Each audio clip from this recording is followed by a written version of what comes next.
Hello everybody, this is my presentation for the conference of the European Association of Social Anthropologists.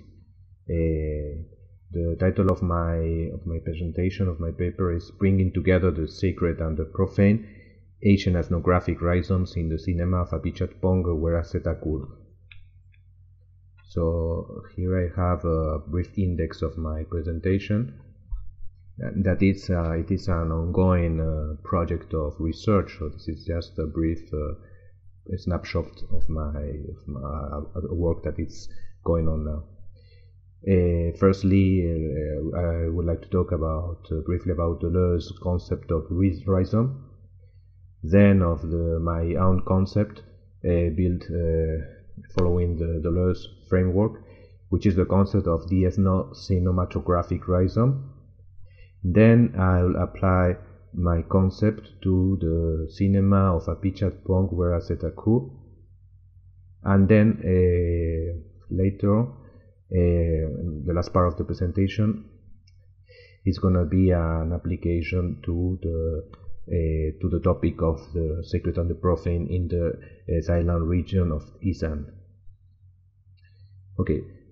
Firstly, let's talk briefly about the concept of rhizome, which I suppose that all of you are familiar with.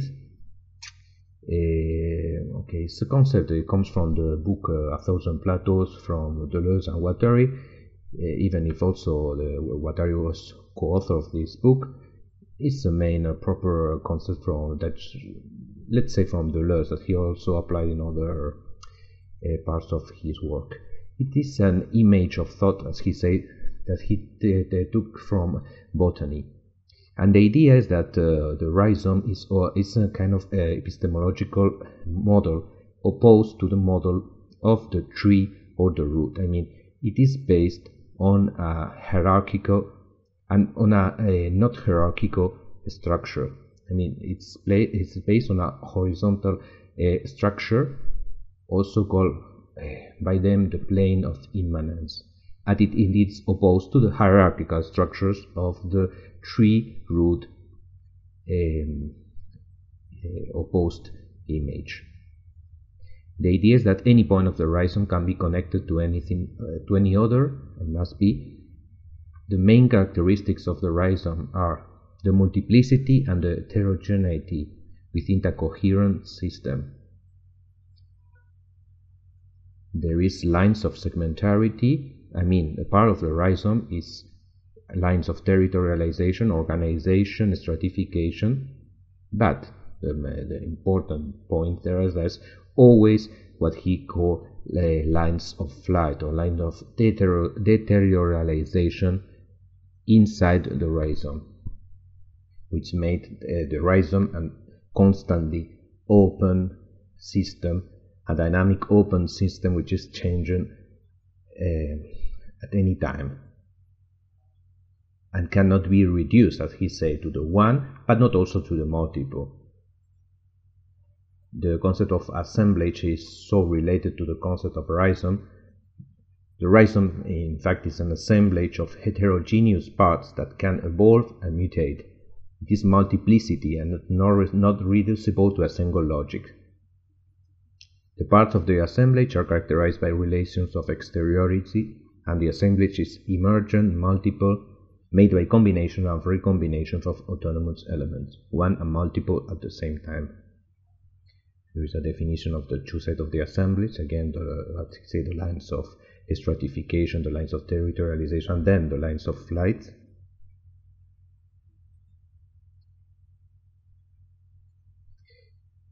And as I suppose that you are familiar with this, let's go to the main part of the nucleus of my presentation, where I try to build with the concept of rhizome from Deleuze my own proper concept, which is the concept of an ethno-cinematographic rhizome. And I propose to the community of social anthropologists this question: this could be maybe an alternative for an option for visual anthropology or for the ethnographic film.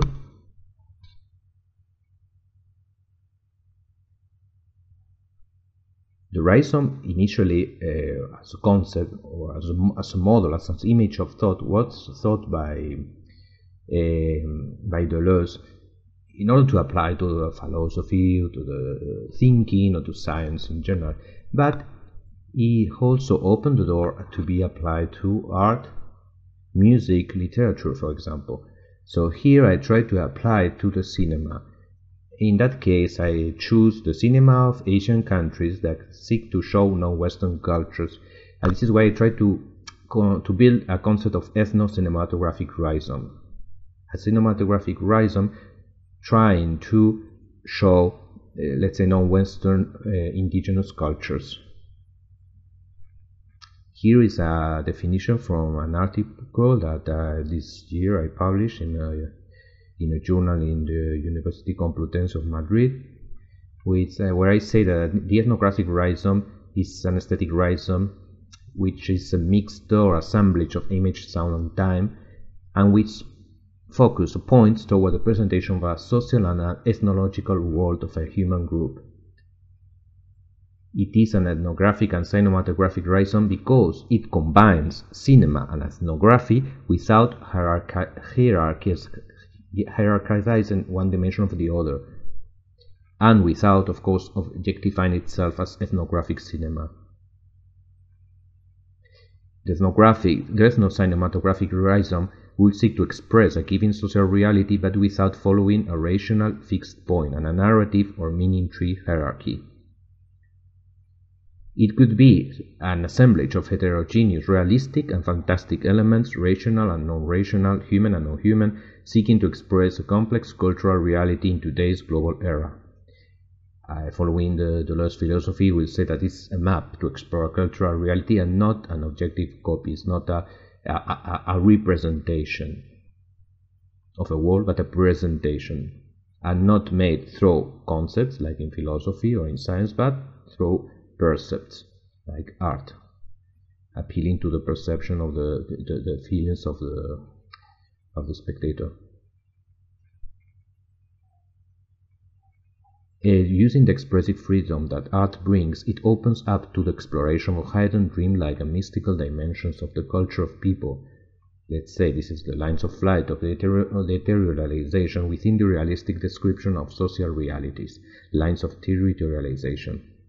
It would thus be, this is my proposal, a novel and powerful variant of visual anthropology and ethnographic cinema that would not fit into the social scientific method unless we follow the Deleuze epistemological paradigm. So let's apply the concept to the Cinema of Apichatpong. Here's a picture from him. He's a Thai independent film director, born in 1970. He won the Palme d'Or at the Cannes Film Festival in 2010 with his film Uncle Bon-Me, Who Can Recall His Past Life. Here are other films, Tropical Malady, Cemetery of Splendor. What is interesting in his cinema, developed as an independent director, his cinema is developed outside his countries and cinematographic industry. It combines an almost documentary, hyper-realistic style, including non-professional actors and ambient sound instead of music, with fantastic dreamlike, surreal elements, and he tried to portray the lives of popular classes from the Thai region of Isan. So his films are a complex assemblage in itself of heterogeneous socio-cultural elements. On one side there's Buddhism, animist, shamanist, but also a modern, sexual, experiential, memories, dreams, myth, all mixed up with artistic elements, with influence from Western cinema, but also with Thai folk stories and aesthetics. Let's go to our final point, which is how he shows the sacred in Isan, Thailand. The main ethnic human group presented in his films are the Thai people from Isan, the northeast region, which is a people highly influenced in culture and dialect by neighboring Laos. So here's a picture of a map of to locate the northeastern Thai region of Isan, bordering Laos and Cambodia. It's one of the poorest regions of Thailand. It's basically an agrarian economy, And the interesting point is that the culture is influenced, as I say, by the Theravada Buddhism, the official religion of Thailand, but also by the animist and shamanist belief of Laotian origin. So it is a cinematic rhizome that brings together sacred and profane elements, and this is the important point here, without any hierarchical order. So it brings together the sacred and the profane in an assemblage of heterogeneous elements, without positioning one above the other or up or down, or on the same horizontal level. So the sacred elements in Apichatpong Ethno-Cinematographic Rhizome are the Theravada Buddhism, as I say, and its meditative practice, as well as beliefs of Hindu origin in reincarnation and karma, and also the animism of Laotian origin, including shamanic practices, magical rituals, and pantheistic and non-dualistic conceptions of nature. But at the same time, he brings these sacred elements with profane elements. Here are some of the profane elements in his films that he assembles with the sacred elements. For example, you have love and romance stories between a soldier and peasant, between a caretaker and a sick person, princess from a fable and a fish, etc. Sexuality, also heterosexual and homosexual, family relations, dreams and subjective sensations, music and popular dances, also historical memory of the region of Isam, which has a past with a terrible conflict there between the military and the communist militias influenced by Laos. Also political elements, including implicit allusion to Thailand's recent political changes. Also hospitals and Western medicines, or some of the profane elements that he always link in the same horizontal way with the sacred elements. So my methodology, my main idea is that this aesthetic rhizome will offer us ethnological information visually and through the vehicle of percepts instead of concepts, in our case about popular classes in Isan, assembling heterogeneous elements without rational ordering. So for this reason, the best methodology for presenting my hypothesis is not a conceptual discourse, but the actual viewing of the film and openness to its percepts. Of course, to the detriment of this option here now, I choose to show some illustrative frames of different elements of the ethno-cinematographic rhizomes of Apichatpong to show my idea. So we are going to focus on the connection between sacred and profane elements in the films. So the film's studies are Tropical Malady. Here you can look at the PDF or the summary of the story. Syndromes and a Century. Uncle Bummi, who can't recall his past lives. Mekong Hotel. Cemetery of Splendor. So the sacred in sacred space. On one side he shows, for example, the Buddhist Theravada temple, for example, in Kongkaen, Isan. He also shows in his film the Laotian folk temple, so in Kongkaen, Isan. But in his mystical and pantheistic vision influenced by animism, all are also sacred space, like the jungle, for example, in Tropical Malady, the cave in Uncle Bummi, the river, Mekong Hotel, the cemetery hospital, Cemetery of Splendor. So, bringing together the profane and the sacred in the rhizomatic assemblage, we find, for example, a gay romance in the jungle, a Buddhist monk playing a guitar in a hospital, romances by the river, a family dinner with ghosts and men turned into monkeys, a monk who splits in two to break his monastic rules and watch television in a hotel and go to a restaurant. It's erotic therapy in the hospital surroundings, or caregiver-patient relationship close to love inside the hospital.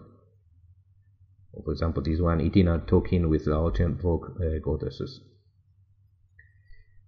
I also apply my concept of ethno-cinematic rhizome to other films such as Manta Ray or An Imagined Land. So my hypothesis, in summary, is this cinema, although it is fiction and does not correspond to a rigorous ethnographic study, can provide, following the Deleuze epistemological model, significant information on non-Western cultures and more specifically on the global assemblages of the current era, on how non-Western countries assemble their local tradition and customs with elements of modernity and global rationality. So my final question for the debate or the discussion is, do you think that this type of film, in addition to the fictitious entertainment, can provide us with ethnological knowledge of non-Western peoples, but without following a rational and methodological scientific point of view? Do you think that they can be aesthetic applications of the Deleuze rhizome model that serve us for ethnographic knowledge, and in our example of the practice and experience of the sacred in Isan? Thank you very much for your attention.